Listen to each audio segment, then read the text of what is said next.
estamos contentos de estar nuevamente aquí en Sin Tabú, este espacio creado para ti de una manera muy especial para poder descubrir, ventilar y darle alguna explicación o resolución a las dudas que puedas tener en cuanto a tu sexualidad. Tanto hombres como mujeres tenemos muchas cosas que ventilar, muchos tabúes que romper y para eso está creado este programa. Hoy, por ejemplo, vamos a hablar sobre ninfomanía o hipersexualidad. ¿Serán dos términos relacionados por alguna causa-efecto? ¿Serán sinónimos tal vez? ¿De qué estamos hablando cuando decimos que alguien tiene esta situación o esta condición? Tenemos un invitado del todo especial quien va a ventilar estas dudas, estas inquietudes en relación al tema de hoy. Él es Juan Carlos Torrealba, es consejero familiar, es terapeuta en familia y además es líder religioso. Bienvenido, Juan Carlos, aquí a Sin Tabú. Muchas gracias, Victoria. Es una alegría, en realidad motivo de alegría la invitación, puesto que nos va a permitir conversar, compartir y ayudar a nuestros televidentes a de repente desentrañar algunos términos que nos complican a veces las cosas y que en realidad deberíamos tocarlos, como dice este programa, sin tabúes, en forma abierta y alturada. Y de ese tabú es que hoy día vamos a hablar, Juan Carlos. ¿Qué es la ninfomanía? ¿De qué hablamos cuando se dice esto? ¿Estará dicho con propiedad? Tal vez ya no debemos usar el término. ¿De qué estamos conversando? Bueno, cuando hablamos de ninfomanía, básicamente, si hablamos en términos técnicos, estamos hablando de un deseo desmedido, de una apetencia sexual desmedida hacia las expresiones de tu sexualidad. Deseo de tener sexo de manera continua y un poquito más allá de los parámetros de lo que normalmente decimos es normal.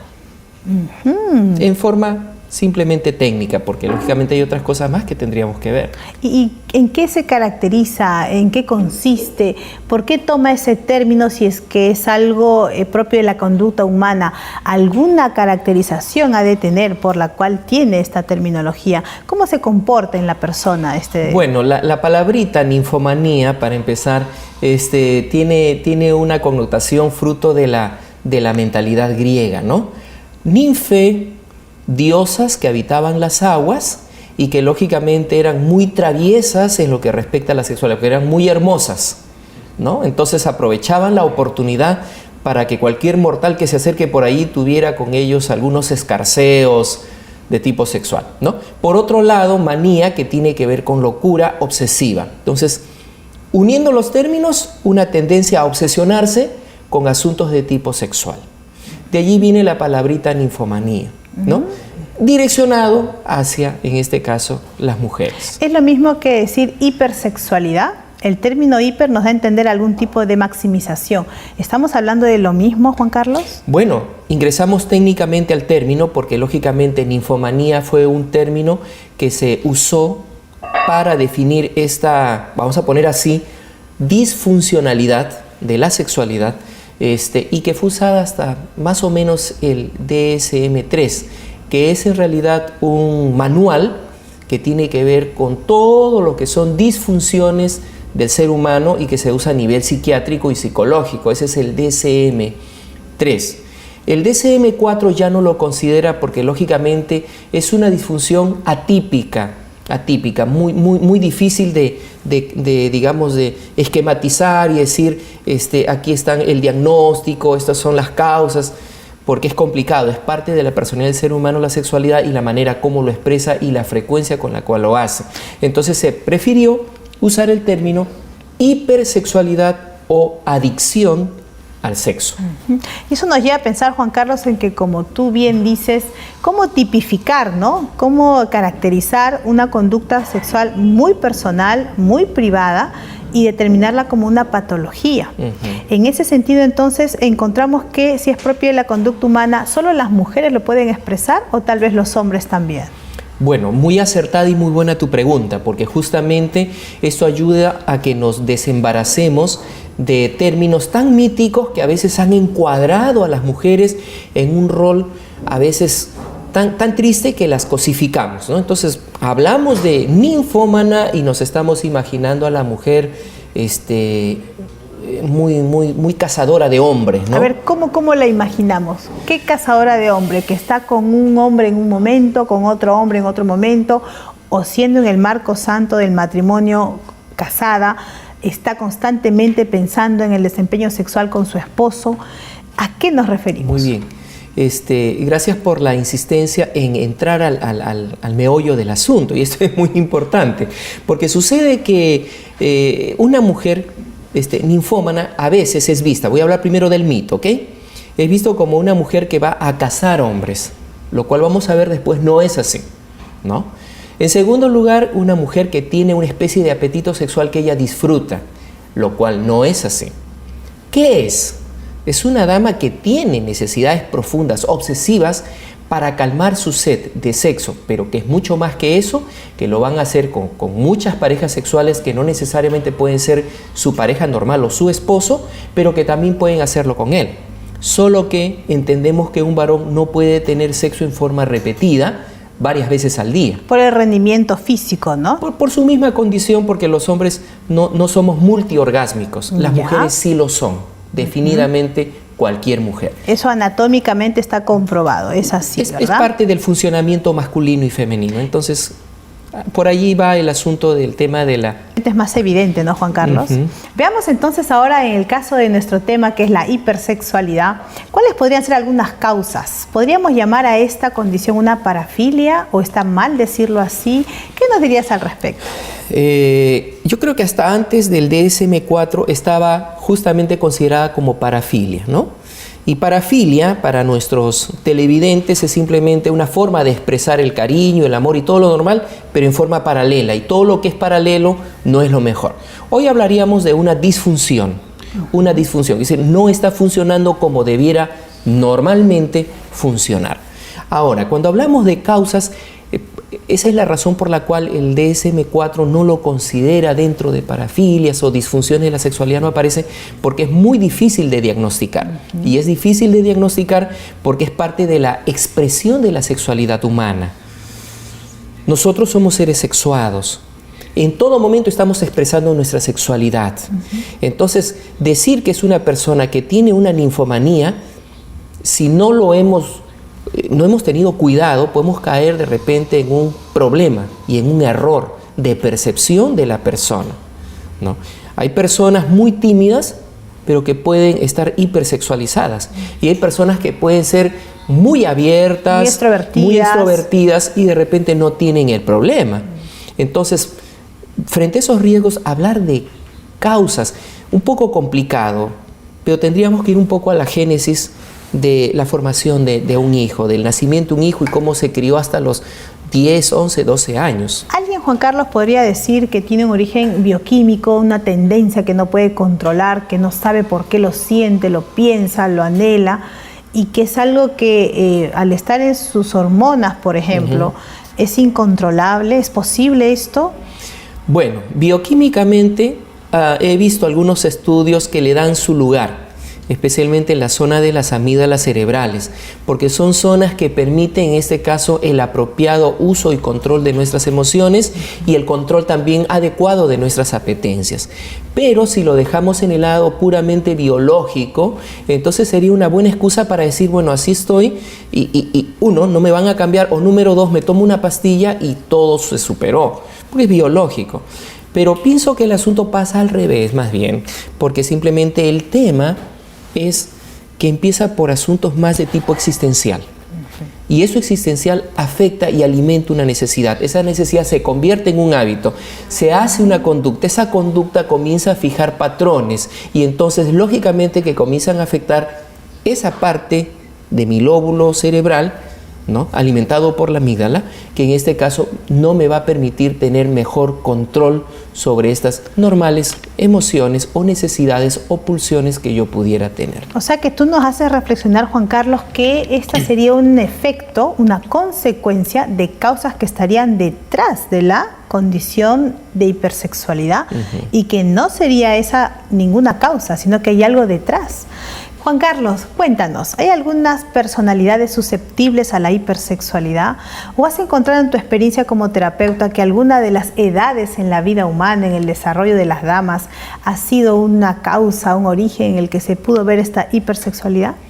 Bueno, te diré que por sus características, generalmente es por eso que se le hace muy difícil de diagnosticar no existen esas clásicas maneras de poder, digamos, diagnosticar edades. Puede aparecer, si es después de los 15 años, en cualquier momento de la vida del ser humano. No tiene una cultura, no culturalmente no podemos asignárselo a un tipo de personas de cierta zona, región, de algún país, tampoco, o porque se alimenten de ciertas cosas y que justamente la persona sea hipersexualizada. Tampoco tiene que ver con personalidades, porque como lo decíamos anteriormente, una persona aparentemente muy tímida, pues en el momento en que quiere simplemente expresar su hipersexualidad va a ser otra cosa, y hay personas que de repente son lo opuesto en este caso, muy abiertas, pero que en realidad no tienen este problema. Tampoco tiene que ver con asuntos de tipo religioso, que a veces decimos, bueno, por el tipo, la forma de religión, porque también en este caso hay personas que lo pueden sufrir, pero sí quisiéramos decir algo, que hablando de las causas, muchas de ellas son de tipo existencial, interno, interior, de vacíos que se crearon en algún momento de la vida de la persona. Entonces, cosas no tratadas que en algún momento de la vida del ser humano crearon un vacío y un hueco, van a ser, no digo que siempre y en esa misma dirección, pueden ser el caldo de cultivo para que en este caso se pueda llenar estos vacíos de afecto, de cariño con la sexualidad, pero llevada a un máximo límite en este caso, ¿no? Entonces, eso habría que verlo, porque eso sí puede afectar la parte biológica de la persona. Qué interesante lo que Juan Carlos nos va compartiendo en el programa de hoy. Cómo es que la hipersexualidad vendría a ser el efecto de alguna causa que está detrás de esta conducta. Nos interesa mucho saber tu opinión en cuanto a lo que estamos conversando. No dudes en hacernos llegar esto al Facebook del programa, al blog o al correo electrónico. Además, te invitamos a seguirnos en el canal YouTube. Nos vamos aquí en Sin Tabú a nuestro siguiente corte.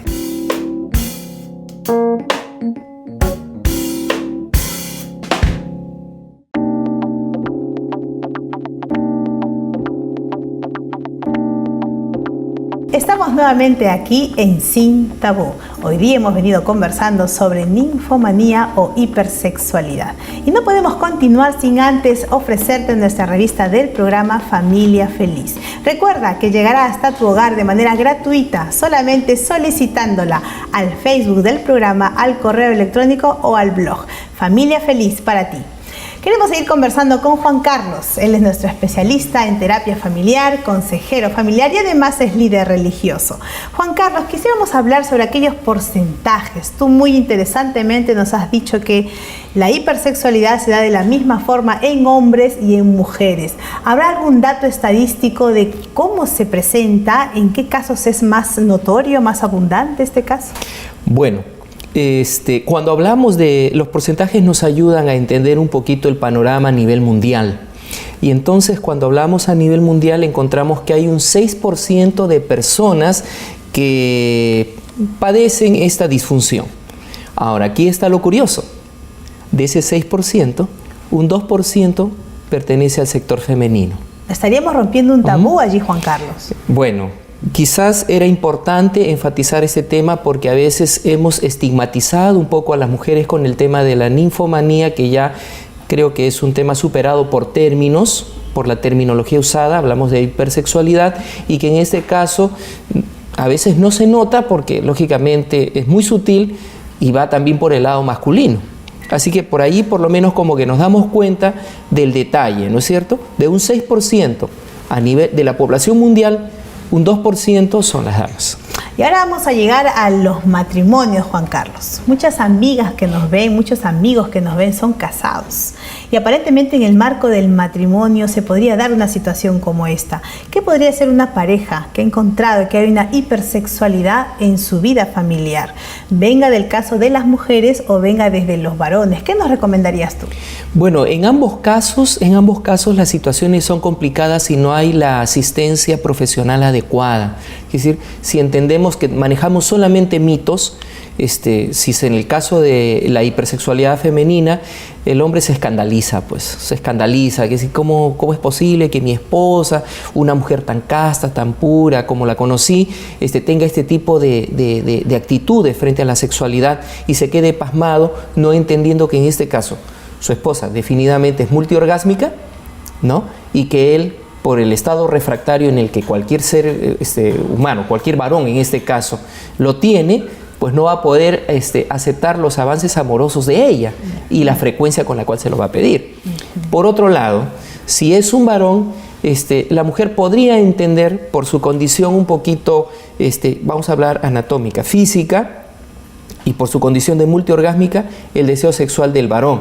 Pero sucede que las características, la forma, cómo lo expresa, lo que pide, las fantasías sexuales que pudieran aparecer, pueden escandalizar también a esta mujer.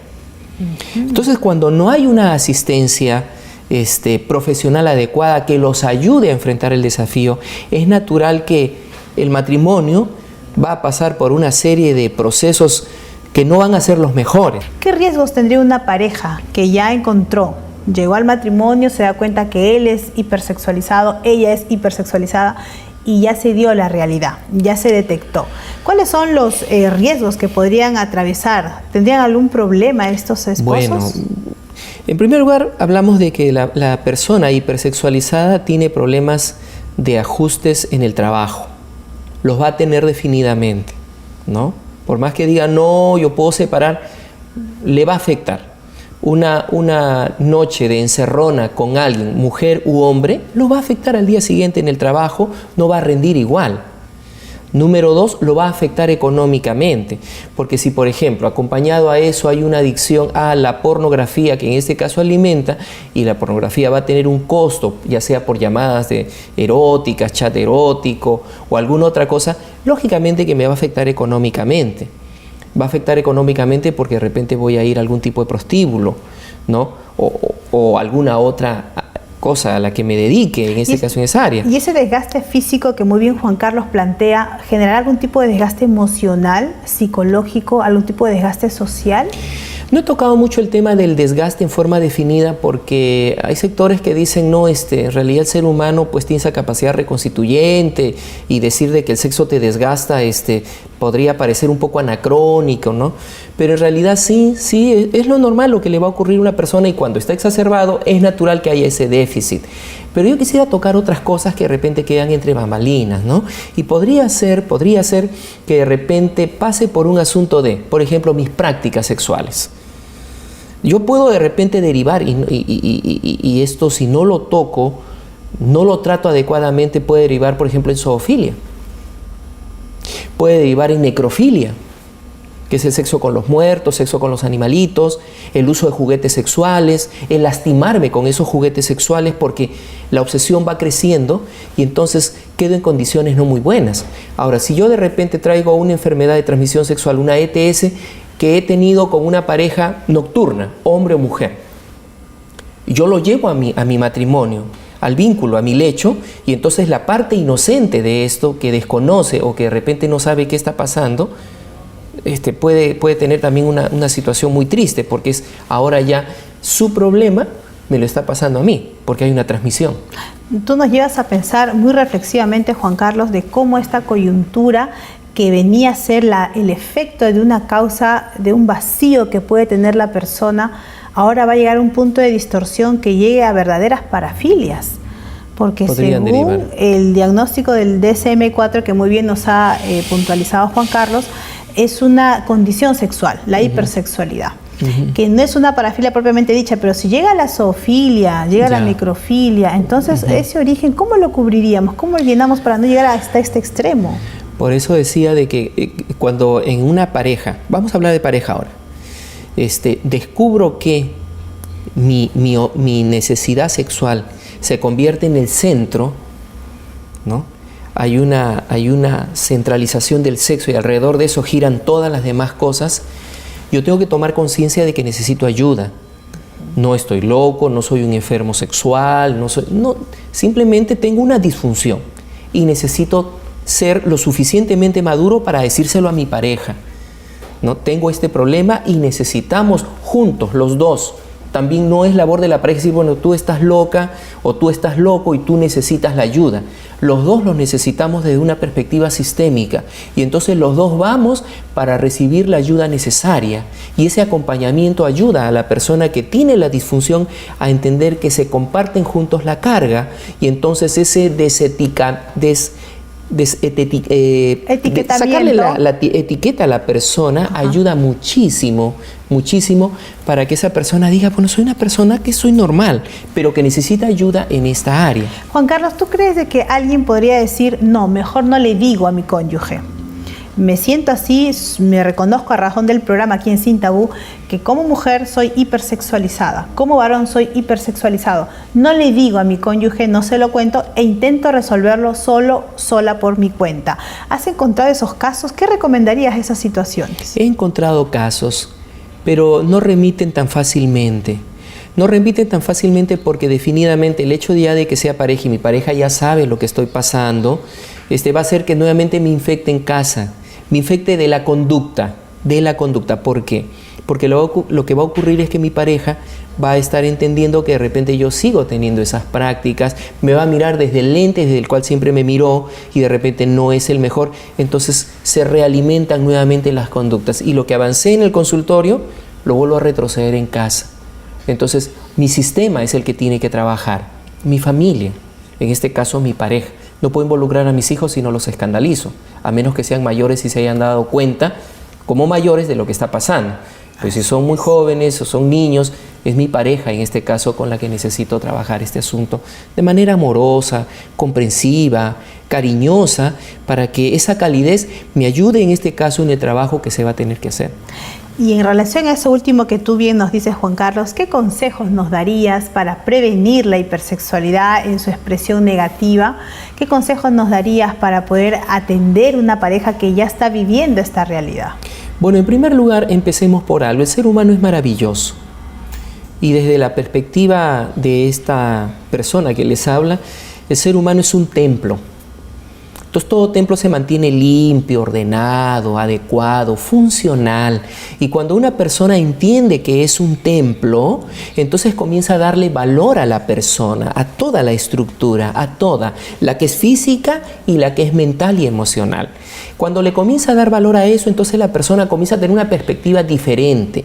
Segundo, se hace consciente de que si eso tuvo un inicio en algo que quedó sepultado en el pasado, algo en lo que me hicieron daño, yo era inocente en algún momento de mi vida, no solamente cuando era niño, sino de repente en una etapa juvenil o qué sé yo, entonces yo necesito sentirme que me han justificado, que se hizo algo bueno por mí, que hubo una razón. Entonces ya no estoy yo sintiéndome culpable de una niña que fue violada y que se siente culpable porque dice, en realidad como yo andaba en prendas íntimas, pues papá, mi hermano, mi abuelo me tocó porque yo lo provoqué. Necesita desembarazarse de esa idea. Cuando lo logra, esta persona entra en un proceso de tratamiento, entonces comienza esa autoaceptación de mi problema, cómo comenzó. Ahora sí encontramos que la persona entonces puede dar un paso hacia adelante y decir, soy una persona con esta disfunción, pero tengo el desafío de poder cambiar, porque hasta aquí en algunas cosas he sufrido, en otras las he racionalizado y he pensado que era lo mejor porque ganaba dinero, porque tenía más conocidos, porque pasaba la vida loca, pero ahora siento que no. Siento que puedo cambiar y puedo tener un estilo de vida diferente. ¿Y será que la Biblia, Juan Carlos, nos dice algo al respecto? ¿La palabra de Dios tendrá algún consejo para el tema que hoy día hemos conversado, hemos tocado? ¿Qué nos dirá en su palabra en función a esta conducta humana y de interés también para el Señor? Bueno, a mí me gusta hablar mucho de la temperancia. La temperancia es la capacidad de hacer las cosas a su debido momento y a su debido lugar. La sexualidad es buena, en su momento, en su lugar, con sus tiempos, dosificadamente, y entonces aquí encuentro en el libro de Eclesiastés, que es un libro de profunda sapiencia, dice así, el capítulo 3 de Eclesiastés, el capítulo 3, el verso 1, porque pueden leerlo todo, pero dice así, todo tiene su tiempo, y todo lo que se quiere debajo del cielo tiene su hora. Entonces, mi amigo, mi amiga que están escuchando este programa, todo tiene su tiempo, la sexualidad tiene su tiempo y su tiempo es maravilloso según Cantar de los Cantares, es para expresarlo en su plenitud. Démosle el tiempo que requiere y si se ha descuadrado un poco los tiempos, busquemos ayuda para calibrar los tiempos y vivir una vida feliz y expresarnos en nuestra sexualidad adecuadamente, en forma rica, placentera, que nos llene y nos dignifique. Muchas gracias, Juan Carlos. Hoy día hemos dilucidado con él este tema tan importante, ninfomanía o hipersexualidad. Estamos contentos de haber recibido tus comentarios, tus preguntas. Recuerda que los seguimos esperando a través del Facebook del programa, del correo electrónico o del blog. Nos puedes seguir también por el canal YouTube. Nos vemos en la próxima edición aquí en Sin Tabú.